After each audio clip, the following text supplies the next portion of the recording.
Hi guys, it's me, SC Magic, and today I'm so excited because I think I have found the perfect beginner-friendly camera for e-commerce businesses. And I'm gonna show you what I found, as well as show you how it works to prove it out, if it is actually a really good camera. Hopefully, out of all the research I have done, that helps you so you don't have to do all the research, because I spent hours and hours and hours researching a camera that would help me for my business. So there were three things that I was looking for in finding a camera for my jewelry brand. The first is, number one, is it beginner friendly? Is it something that somebody who doesn't take professional photos normally, that they're able to use? So for example, in addition to having lots of manual controls, I want there to be some automatic controls. So for example, if I set the aperture manually, I want to then have the camera be able to automatically set things like the shutter speed or the ISO and all those kinds of things. So number one, is it beginner friendly? Number two, the second thing that I looked for was affordability. I'm still in the somewhat early stages of my business. I'm on year 2 now. So, you know, it's obviously not the very start, but it's early enough where you have to be very careful how much money you invest. And ultimately, the only thing I want to use the camera for is for these product shots for my different styles and designs that come out. So I wanted it to be definitely under $1,000, preferably under $600 if I could get that for the camera body. And number three, the third thing I was looking for was something that is good specifically for e-commerce product shots. That is my sole purpose of getting the camera. I don't at this time have any interest in, you know, going in nature and doing landscape shots and stuff. I need something that's good for products because I have so many new designs coming out that I need to be able to take photos quickly. So how I determine if something is good for e-commerce is, does it have the capability of a short depth of field? So that is when your behind is out of focus and it focuses in on the product. That sort of blurry thing, kind of blurred in the back, but then focuses in on the product.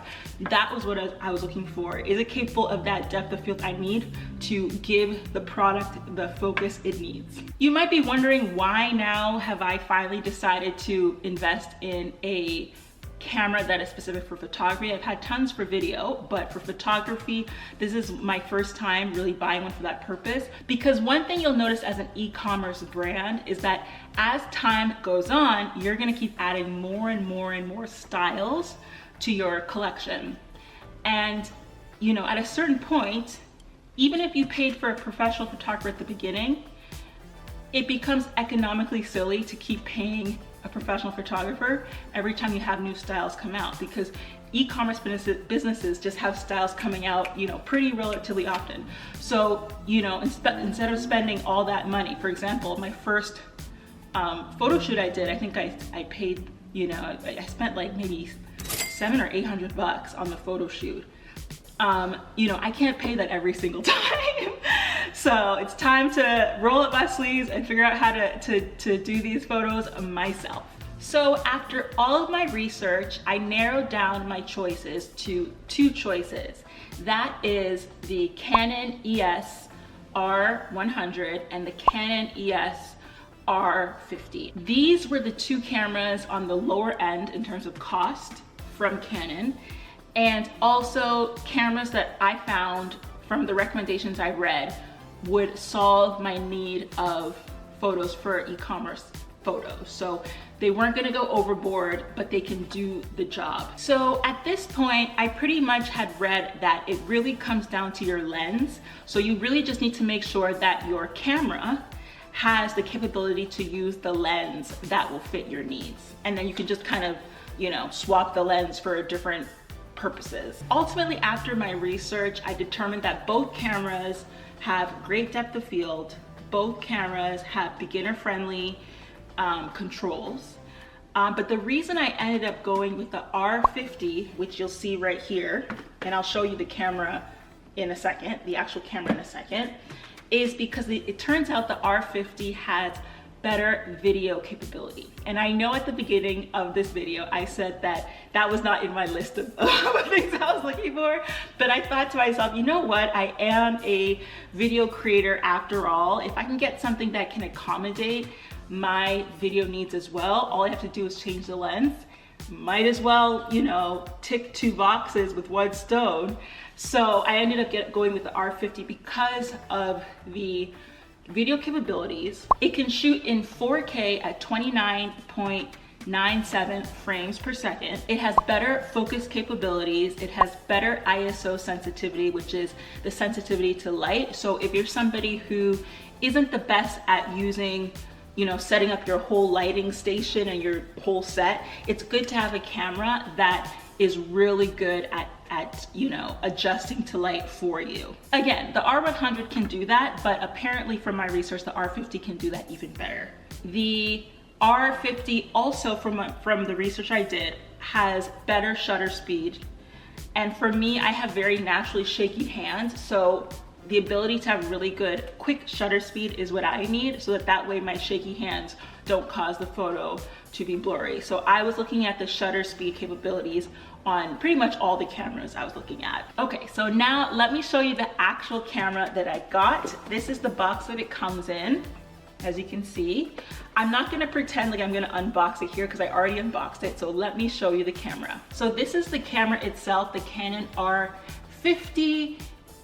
I got the white because the black version was $130 more than the white version, and I was just like, you know, that paying $130 more for the black version, it's not worth it for me at this stage of the business. I don't love white because white can get more dirty more easily, but it just wasn't worth the cost. And you know, when you're in the earlier stages of your business, you got to make sure that you keep your expenses, you know, pretty conservative.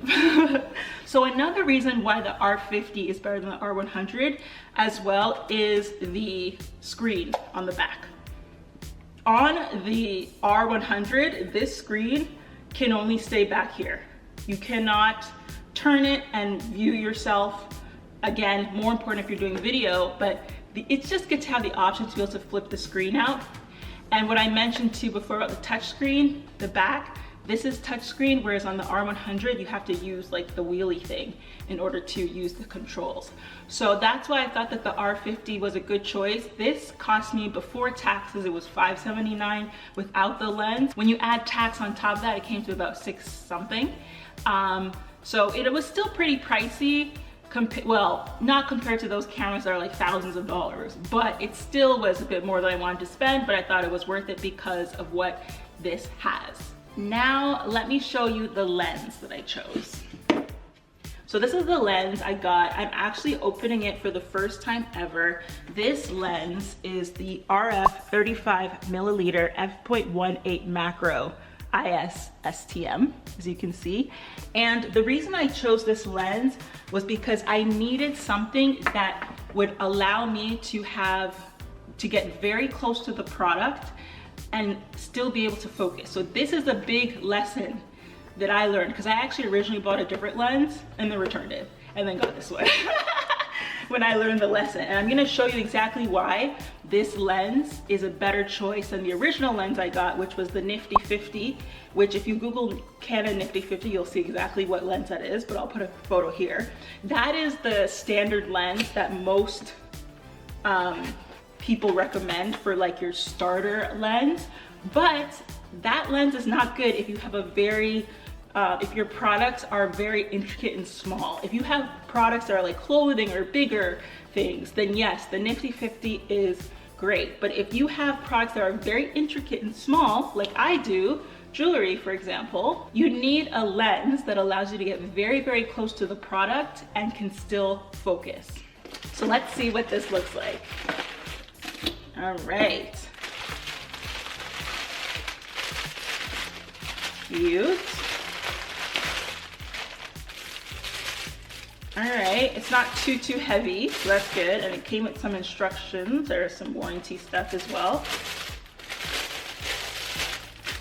Oh, cool. Okay, not bad. Let me show it to you up close. Let me get it to focus there for a second. There we go. So I want to show you something on this that is very, very important. So if you look on the side of your lens, you will see a number here. Let me get this to focus it. There we go. You will see a number. When you buy a lens, look at this number, because this number indicates exactly how close it can get to an object and still be able to focus. So this one, as you can see, 0.17 meters means that, or half a feet estimate, means that it can get very close to the product. That was the mistake I made with the previous lens I bought, was that I didn't know what that number meant. And then realized that the camera had to be quite far from the product in order to focus. So learn from my lesson. Again, I'm experiencing the lesson so you can just benefit from it. And yeah, so let's try and attach this to the camera and see how it looks together. So first we'll take the cap off. There we go. And then we will take the cap off the actual camera. There we go. And let's try and put this on. I always struggle a little bit with this. First, there we go. You hear that click? I'm getting excited. And then we'll take the cap off the front. Whoopsie. Just drop that on the floor. And there we go. So now let's go over to part 2 of this video, where I'm gonna show it to you actually in action. I'm gonna put my light box here and my jewelry here, and we will see how this baby works. All right guys, as you can see here, I have my light box ready to go. This is a light box that you can just get literally on Amazon. But it's great because it helps to prevent shadows, and it essentially helps the light to reflect on the object. So this is the size I need because I sell jewelry, but if you have a bigger product, you might need something bigger. And you should make sure that your light box lights up. As you can see, now it's, you know, it's lit up, so now I'm looking darker. But any good light box should be able to light up, and you should be able to adjust the lighting so it's getting brighter, and then now it's getting darker, right? And with this light box, I can also take photos from the top in addition to the bottom. This is why I have my little mini tripod here, because I'm gonna be taking photos from the bottom first. One thing that I should mention that I forgot to mention early on is that I'm not a complete newbie when it comes to photos. I did go to journalism school. I also have been working in marketing for years and years and years. And so I do know like the principles of like the angles and things like that. It's more just like that technical aspect with the actual camera, specifically with like mirrorless cameras like these or DSLR cameras, that I consider myself more of a beginner. All right, so now we have a closer view of the light box. Unfortunately, the camera is a little bit not level, so I apologize for that, but this is the best that I can do with my tripod messing up a little bit. But so we have the light box, but we cannot use it simply like this because of the silver in it. We want it to be white background. So we have these inserts that can be put inside in order to get a nice white background. So there we go, we put a white insert. And then on top of that, we also don't want the light to be way too harsh. So let me turn it on, you can see what I mean by it being too harsh. There we go. Right now, it is way too harsh.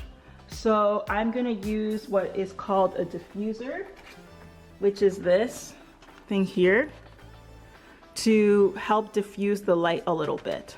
So all I have to do is I'm just gonna stick this inside. So it sticks to these Velcro things here. It's gonna stick that there and there, and I'm reaching over the camera, so I apologize if this is cumbersome. And then I just have to do it at the back also. Go. that. And I think I saw a hair in there. So if the hair is there, I have to remove it. This is not the best, to be honest. It is all droopy and stuff. But again, this was just a cheap light box on Amazon, so it isn't the greatest. Let's see if I can get it to go a little bit higher. Like that maybe. Okay, so I think that's probably the best I can do. It's not the greatest, but it'll suffice. Let me make this taller. All right, so now we're gonna put our jewelry inside of there. So these are the new designs that I will be testing the camera on. I'm so excited for these designs. That ring says dream on it. Oh, love it.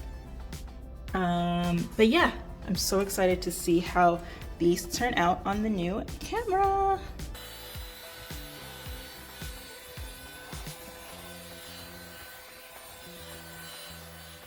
All right, so I've just cleaned out the box.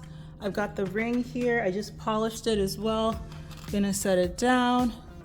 Now I have my camera here, right in front of us. Let me lower this a little bit. There we go, all right. So as you can see, I have the camera in front of me. I have the viewfinder there as well. Right now we cannot see the ring, so I have to adjust the camera down. There we go. So right now it's out of focus. So one of the things that, oh, you might be onto something. One of the things that you have to be careful with this camera is that it has a tendency to power save very quickly with Canons. So what I'm doing is I'm going to the settings menu so I can stop it from the screen. Oops, cancel, didn't mean to do that. If I can remember what menu it is, I want to stop it from automatically screen saving in the middle of when I'm doing something. So I think it's here. Is it? Let's see if I can find that. Oh, I think I found it. Number 2, power saving. See that? Auto power off, screen dimmer. No. So let's not do that for 30 seconds at least. Let's not auto power off until 1 minute. So that way I don't have that issue. Screen off, disable. Okay, perfect. Now let's go back. Let's go back. And let me just double check what type of, I just want to double check. And I am self-conscious of my hands, by the way, because I have very bad eczema. So, which I'll be doing a video about soon also. I'm trying to make sure that I'm the format that I'm saving it in. Image quality, there it is. Yes, RAW. Okay, so we're saving in RAW, JPEG. Okay. So let's go back to our camera. So there it is. See how close I'm able to get to it? If this was a different length of lens, I would not be able to get so close to it and it be able to focus so well. Let me zoom in so you can see even closer how well it's focusing. 1 second. There we go. You can see it's focusing really well. It's a little bit dark still. So let me bring this other lighting over here. But yeah, you can see that it's focusing really well. The one thing that I want to fix is the f-stop, because I want the whole ring to fit in focus. So this back part of the ring, now it's focusing on my finger, but I don't want the back part of the ring to blur. I want it to be all, I want it the whole ring to show. So I'm gonna actually adjust the f-stop number in order to allow it to show more of the back of the ring. Let's do set.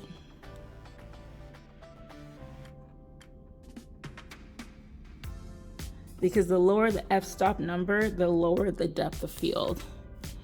And I can try to get even closer to it until it can no longer focus. Do this down a little bit more, like that. And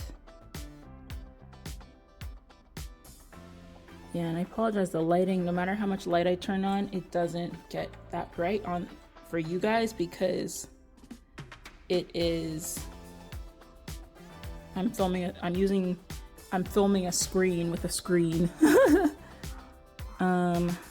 But I think that is pretty good. I'm gonna look through the actual viewfinder now just to see what it looks like, because the view that you guys are seeing is not the accurate view. To you guys, it looks very dark because I'm using a screen to film a screen, but in real life, it's actually much brighter in the picture than it looks. All right, so I just made the lighting brighter. You can't really see it in the viewfinder view of like here, because this, again, I'm using a screen to film a screen, but if you look on the outer edges of this box, you can see how bright it is. So I'm gonna use the actual camera now and look through the viewfinder up here to take photos. And I'm gonna put a montage of all the photos I take, and we'll see how it turns out.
So I just discovered something so interesting with this camera.